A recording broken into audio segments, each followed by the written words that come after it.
Hello छात्रों, आज की कक्षा में आपका स्वागत है। आज मैं आपको बताती हूँ घर में यूज होने वाली वस्तुओं के नाम, उन्हें संस्कृत में हम क्या बोलते हैं। चलो आज स्टार्ट करते हैं आज की कक्षा। सबसे पहला है शीशा। शीशा को हम संस्कृत में बोलते हैं दर्पणः। दर्पणः, दर्पणः शीशा। इसके बाद है टेलीफोन। टेलीफोन को हम संस्कृत में बोलते हैं दूरवाणी। दूरवाणी। इसके बाद है चमचा। चमचा यानी चम्मच। चम्मच को हम बोलते हैं चमचा। वैसे भी आजकल चमचों की कोई कमी नहीं है, करेक्ट ना। इसके बाद हम बोलते हैं कैंची। कैंची को हम क्या बोलते हैं संस्कृत में? कर्तरी।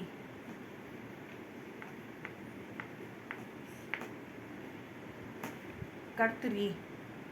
इसके बाद है गिलास। गिलास को हम बोलते हैं संस्कृत में चषकः। क्या बोलते हैं? चषकः।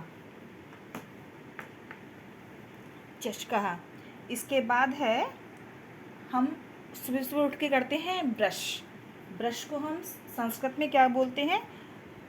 पहले तो दांत को बोलते हैं दंत, और ब्रश को बोलते हैं दंतकूर्चः। दंतकूर्चः, ये हम ब्रश को बोलते हैं। इसके बाद हम लोग किससे खेलते हैं? बॉल से, गेंद से। इसे हम इसके बाद हमारा आता है बच्चे किससे खेलते हैं? बॉल से।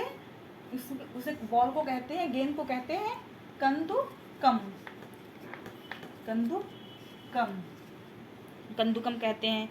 इसके बाद जो हम कपड़े पहनते हैं उसे क्या बोलते हैं? वस्त्रम। वस्त्रम, वस्त्रम हो गया। इसके बाद हम चप्पल पहनते हैं। चप्पल को संस्कृत में क्या बोलते हैं? पादरक्षा। पादरक्षा, ये संस्कृत में चप्पल को बोलते हैं। इसके बाद हो गया हमारा मोजा। मोजे को क्या बोलते हैं? पादकोशः।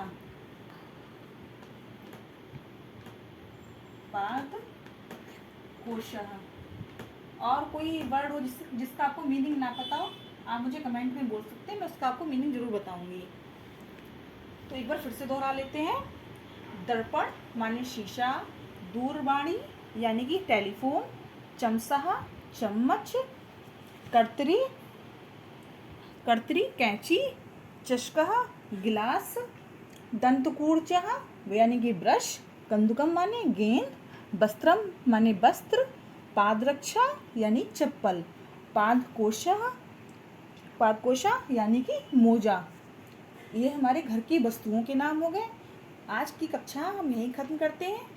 धन्यवाद।